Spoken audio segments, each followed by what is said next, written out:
আমার ভাইরা, এক ভাই আমার জনমদুখিনী মাকে ডাকতে বলে, মা তুমি আমার জন্য 10 মাস 10 দিন আমাকে পেটে নিয়েছো, আমাকে লালন পালন করেছো, আমাকে মানুষ করেছো, আমাকে ডাক্তার বানাইছো, আমি তোমার ঋণ পরিশোধ করব। মা ডাকতে বলে, সন্তান রে তুমি আমার ঋণ শোধ করার মতো ক্ষমতা নাই, তুমি যদি ঋণ পরিশোধ করতে পারো তুমি কখনোই এটা সম্ভব তোমার দ্বারা তো হবে না। বাচাল সন্তান বুঝে না, মাকে ডাকতে বলে, মা গো আমি তোমার ঋণ পরিশোধ করব। মা পরীক্ষা করার জন্য ছোট 2টি কাজ করতে বললেন। কয়টি কাজ? ছোট 2টি কাজ করতে বললেন। সন্তান তুমি আমার কলিজার টুকরো সন্তান, তুমি আমার ঋণ পরিশোধ করতে চেয়েছো, যাও যাও যাও বাজারে গিয়ে আমার জন্য 3টা পাকা কলা আর 3টা ডিম নিয়ে আসবে, তারপরে আমি তোমাকে পরীক্ষা করব তুমি আমার ঋণ শোধ করতে পারবে কি পারবে না।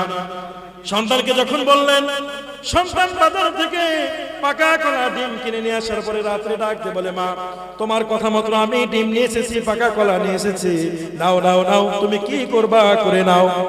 সন্তানকে ডাকতে বলে, তুমি যখন রাতে ঘুমাতে যাবে ঘুমানোর সময় এই পাকা কলা আর 3টা ডিম বিছানার পাশে রেখে দিবে, বিছানার পাশে রেখে ঘুমায় যাবে। সকালবেলায় সন্তানকে ডাকতে বলে, সন্তান তুমি কি ঘুম থেকে উঠেছো? বলে, মা আমি ঘুম থেকে উঠেছি। দাও দাও দাও তোমাকে রাত্রিবেলায় যে 3টা ডিম দিয়েছিলাম, 3টা পাকা কলা দিয়েছিলাম, সেই কলা আর ডিমগুলো আমার সামনে দাও। সন্তান ডাকতে বলে, মা তুমি কি পাগল হয়েছো? তুমি কি পাগল? তুমি কি বুঝো না? তোমার কি জ্ঞান নাই? কোন ব্যক্তি যখন ডিম পাকা কলা বিছানায় নিয়ে থাকে, বলেন তো ভাইরা আমার, সেই ডিম ঠিক থাকার কথা, সে পাকা কলা ঠিক থাকার কথা, ভর্তা হয়ে যাওয়ার কথা, ডিমটা ওখানেই শেষ হয়ে যাওয়ার কথা, ঠিক কিনা? সন্তান ডাকতে বলে, মা পাকা কলাও ঠিক থাকার কথা না, ডিমও ঠিক থাকার কথা না, সব ভেঙে গেছে, নষ্ট হয়েছে। ডাকতে কলিজার টুকরা সন্তানকে ডাকতে বলে, অরে কলিজার টুকরা সন্তান, তুমি যখন আমার পেটের মধ্যে ছিলে, তুমি যখন আমার গর্ভের মধ্যে ছিলে, তুমি যখন লাথি দিয়েছো আমার কলিজা ফেটে গেছে রে সন্তান। আরে সন্তান, তুমি একবার নয়, 2 বার নয়, 1000 বার লাথি মেরেছো, আমার বুকটা ফেটে গেছে। আমি একবারের জন্য চিন্তা করি নাই আমি তোমাকে দুনিয়ার মুখ দেখাবো না, শুধু এই চিন্তা করতাম তোমাকে আমি দুনিয়ার মুখ যদি দেখাতে পারি, আমি সব চাইতে পৃথিবীতে খুশি হব আমি সন্তানের মুখ দেখে। আমার ভাইরা, সন্তানের মুখ দেখে আমার মায়েরা খুশি হয় কি হয় না? এই সন্তানের মুখ দেখার পরে সমস্ত 10 মাস 10 দিনের কষ্টগুলো ভুলে যায়। কি কথা বলে? 10 মাস 10 দিনের কষ্ট ভুলে যায় সেই জনমদুখিনী মা। সন্তানকে ডাকতে বলে, সন্তান রে তোমাকে 1 দিন নয় 2 দিন নয় রে সন্তান, আমি যখন ঘুমাতে গেছিলাম ডান দিকে ঘুরতে গেছি, মনে হয়েছে ঘুমের মধ্যে মনে পড়ে গেছে আমার সন্তান আমার পেটের মধ্যে আছে। আমি যদি ডান দিকে ঘুরি আমার সন্তানের কষ্ট হবে, আবার বাম দিকে ঘুরতে গেছে আবার মনে পড়ে গেছে আমার কলিজার টুকরা সন্তান আমার গর্ভে।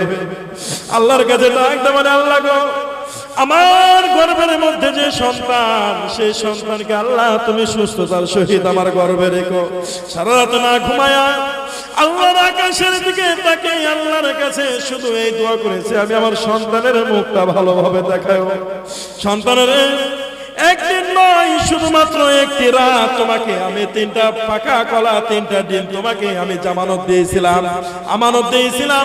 এই পাকা কলা ডিম রাখতে পারো নাই, আমি 1 দিন নয় 2 দিন নয় 10 মাস 10 দিন আমি পাকা কলা আর 3টা ডিম পাকা কলার মতো তোমাকে আমি পেটে রেখেছিলাম। একটা বারের জন্য আমি সন্তানের ক্ষতি হতে দেইনি। কথা বলেন ঠিক কিনা?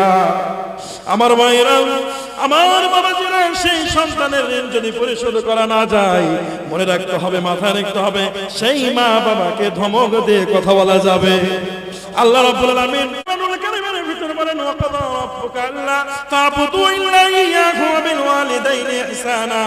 তোমরা যখন তোমাদের পিতা-মাতার সাথে কথা বলবে, ইহসান করে কথা বলবে।